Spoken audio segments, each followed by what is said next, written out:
ఉంటుంది.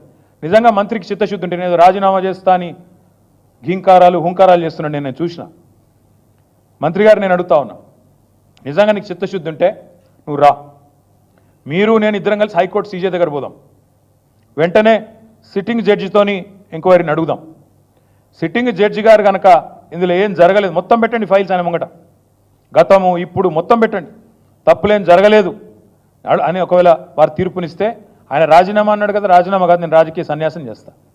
ఇంకొక మాట, మా మంత్రి గారికి ఒకవేళ ఏమైనా ఇబ్బంది ఉంది హైకోర్టు సీజీ దగ్గర రావడం అనుకుంటే ఇద్దరం కలిసి కేంద్రంలో ఉండే సెంట్రల్ విజిలెన్స్ కమిషనర్ ఉంటాడు, ఇద్దరం పోదాం. నెక్స్ట్ వీక్ నేను పోతా, నువ్వు కూడా రా, టైం చెప్పు, డేట్ చెప్పు, ఇద్దరం కలిసిపోదాం, సివిసికి ఇద్దాం.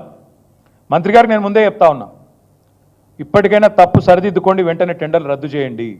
జరిగింది తప్పు, ముఖ్యమంత్రి కూడా నేను చెప్తా ఉన్నా, జరిగింది తప్పు 100%. ఇది ముమ్మాటికి నీకు